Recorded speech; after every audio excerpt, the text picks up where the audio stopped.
खबर आई है कि जी हसन नवाज साहब जो कि साबिक वज़ीर-ए-आज़म नवाज शरीफ साहब के साहबजादे हैं, उन पर 5.2 मिलियन पाउंड 52 लाख पाउंड का जुर्माना आयद कर दिया गया है कि उन्होंने टैक्स की मद में पे नहीं की। आपको याद होगा उन्होंने जो है वो अपनी बैंकरप्सी जो है वो फ़ाइल की थी। तो अब वहाँ की जो हुकूमत है वो कहती है कि नहीं जी आपने टैक्स जो है वो तो पे करना ही करना है, जो वहाँ के टैक्स हुकाम है। हाँ जी। तो हसन नवाज जो है सर तो बरतानिया के शहरी है ना, तो उनके पास वहाँ की शहरियत है, तो फिर जाहिर है बरतानवी हुकाम के साथ वो निपट लेंगे, हुकाम उनके साथ निपट लेंगे। हम तो इसमें कुछ किरदार अदा नहीं कर सकते। लेकिन हुआ क्या है, क्योंकि बैंकरप्सी में उनका तो शायद ख्याल था कि टैक्स ना देना पड़े, कि उन्होंने टैक्स जो था वो ये भी कहा गया ना, उनका टैक्स तो जो वाजिबुल अदा था वो अदा नहीं किया। उन्होंने फिर अपने आप को दिवालिया डिक्लेयर कर दिया, हाँ। और उसके नतीजे में फिर जुर्माना हुआ है। वो कहते हैं कि जो अगर डिफॉल्ट भी कर जाए कंपनी किसी की, या वो खुद दिवालिया हो जाए, तब भी जो टैक्स की लाइबिलिटी है वो ख़त्म नहीं होती। ठीक है। अब हमारी तफसीलात तो हमारे सामने है। ब्यूरो चीफ यूके हमारे साथ हैं, चलिए उनसे हसीब मालूम अरसलान, करते हैं। उनसे अस्सलाम वालेकुम। हसीब आपको आवाज़ आ रही है? जी जी अब आ रही है सर। हसीब साहब ये बताएं ना कि ये क्या सूरत है जो हसन नवाज पर जुर्माना हुआ है, कोई तफसील मालूम की है आपने? जी शामी साहब, तफसीलात पहले तो यह है कि एक तो ये कि मैं आपकी एक छोटी सी तस्दीक कर दूं कि जो हसन नवाज हैं वो HMRC के पास एज ए पाकिस्तानी नेशनल जो है वो रजिस्टर हैं। आज सुबह भी मैंने जितना हमने अपना वो जो ड्यू डिलिजेंस थी वो चेक किया, तो उसमें बाकायदा तौर पर उनको पाकिस्तानी नेशनल के तौर पर जाहिर किया गया है। एक तो ये बात। दूसरी बात तो वो ब्रिटिश नेशनल नहीं है? नहीं, उनके पास indefinite leave to remain in UK हो सकती है, लेकिन नेशनैलिटी जो है वो हसन नवाज के पास नहीं है, उनको पाकिस्तानी नेशनल है। ठीक है जी। अच्छा, दूसरा इसमें अहम बात यह है कि जब कोई भी बंदा वॉलंटरीली तौर पे अपने आप को बैंकरप्ट डिक्लेयर करता है, तो जो अगर छोटे मोटे वाजिबात हों वो वेव ऑफ हो जाते हैं, क्योंकि वो दिवालिया जो हो गया तो वो पे नहीं कर सकता। उसको एक लिमिट रख दी जाती है कि इतने अरसे तक वो कोई ट्रेडिंग भी नहीं कर सकता।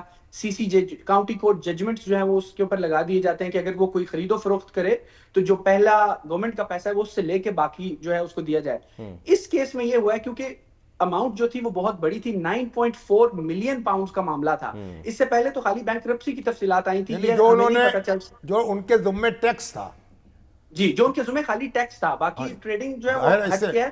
9.4 मिलियन पाउंड जो है वो ड्यू था टैक्स। ये टैक्स था तो जाहिर है कि प्रॉफिट तो फिर बहुत हुआ होगा ना, कई गुना ज्यादा होगा। अच्छा, 7 कंपनीज के डायरेक्टर थे, अब कितनी कंपनीज के हैं? ठीक है हसन साहब, तकरीबन 7 डिफरेंट कंपनीज हैं जिसके साथ वो उनकी ट्रेडिंग है। अभी जो हमारी तहकीकात हैं उसके मुताबिक सिर्फ 2 ऐसी कंपनीज हैं जिसके डायरेक्टर वो करंटली हैं, बाकी सबसे उन्होंने रेजिग्नेशन या रिटायरमेंट जो है वो ले लिया, लेकिन 2 कंपनीज अभी भी ऐसी हैं अब कंपनी हाउस के ऊपर। वो क्या कहते हैं कि अब मुस्तकबिल में फिर क्या उनका इरादा क्या है? 29 अप्रैल को खत्म हो रहा है ना उनकी बैंकरप्सी का पीरियड, तो वो आगे भी बढ़ सकता है। जी बिल्कुल। मेरी अभी एक टैक्स माहिर है, अभी प्रोग्राम से कुछ देर पहले मेरी उनसे बात हुई। मैं ये जानना चाह रहा था कि ये ऐसी कोई ब्रीच है जिसके नतीजे में उनको सजा भी हो सकती है या जेल वगैरह हो सकती है। तो उनका ये कहना था क्योंकि ये एक पब्लिक वो एक सिविल मैटर है, तो सिविल मैटर के ऊपर जेल वगैरह जो है वो नहीं हो सकती, लेकिन यह है कि उनकी जो लिमिट है वो भी बढ़ सकती है, उनके ऊपर ट्रेडिंग जो है वो उसका बैन लग सकता है। लेकिन जो HMRC है वो हत्तुल इम्कान कोशिश करेगी कि वो टैक्स की वसूली भी और जो उनके ऊपर जुर्माना लगा है 5.2 मिलियन पाउंड्स का उसको वसूल करने की कोशिश भी करे।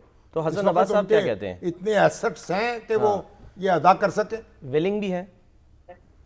जो हमारी तहकीकात है उसके मुताबिक अभी तक जो है बरतानिया की जो वर्किंग कंपनीज हैं उनमें ऐसे इतने एसेट्स जो है वो नहीं है हसन नवाज के नाम पे जिनको कोई एसेट्स क्लेम किया जा सके। सलमान साहब, आपने पूछा कि हसन नवाज का क्या मौक़िफ़ है, तो उनसे डायरेक्टली तो हमारी बात नहीं हो सकी, लेकिन जो उनके कानूनी माहिरीन है उनसे हमारी बात हुई और उनका ये कहना था कि ये मामला जो है बहुत पुराना मामला है, जिसके जो हमारी नज़र में ड्यू टैक्सेस थे वो हमने पे कर दिए थे। 2015 से 16 का ये टेन्योर है, तो फिर 2018-19 में दोबारा इसको तहकीकात को खोला गया और हमने उनसे डिस्प्यूट किया कि ये टैक्स जो है अब हम नहीं इसलिए पे करना चाहते कि ये बहुत अरसा गुजर चुका है इस मामले को और हमारी नजर में इसको पे नहीं करना चाहिए। जिसके बाद उन्होंने उसको परस्यू किया और हमने वॉलंटरीली तौर पे अपने आप को बैंकरप्ट डिक्लेयर इसलिए किया कि हम वो पे नहीं करना चाहते थे, इसलिए एक पुरानी कहानी है, तो इसलिए हम इस पे मजीद कोई पुरानी हो या नहीं हो, जब उन्होंने उनके ज़िम्मे जुर्माना कर दिया तो अदा तो करना होगा या फिर उनको अदालत में अपना मुकदमा लड़ना होगा। जी जी बिल्कुल ऐसा ही है। और आज जो लिस्ट शाया की है HMRC ने, उसमें तकरीबन 80 से 90 लोग हैं, और हसन नवाज का नाम जो है वो बिल्कुल राइट एट द टॉप दूसरे नंबर पे है, जिससे आप अंदाजा लगा सकते हैं कि कितनी बड़ी अमाउंट है। तो इतने आसानी से तो HMRC इसको छोड़ेगा नहीं, लेकिन ठीक है। ऑन द अदर साइड जो हमारी सही उनसे है। बात हुई, मेरा नहीं ख्याल कि उनका कोई ऐसा इरादा है चले। इसको। चलिए अब ठीक है। इसमें बहुत बहुत शुक्रिया हसन नवाज हसीब। को चाहिए कि एक तफसीली बयान जारी करें जिसमें अपने हकायक वाजे करें, अपना नुक्ता नज़र वाजे करें, क्योंकि एक उनका मामला है तो हम इसमें क्या साराई तो नहीं कर सकते। बिल्कुल। जो भी और कानूनी कानूनी अफसर मामला है, उनके सामने exactly। होंगी उनको फाइट करेंगे। ठीक है।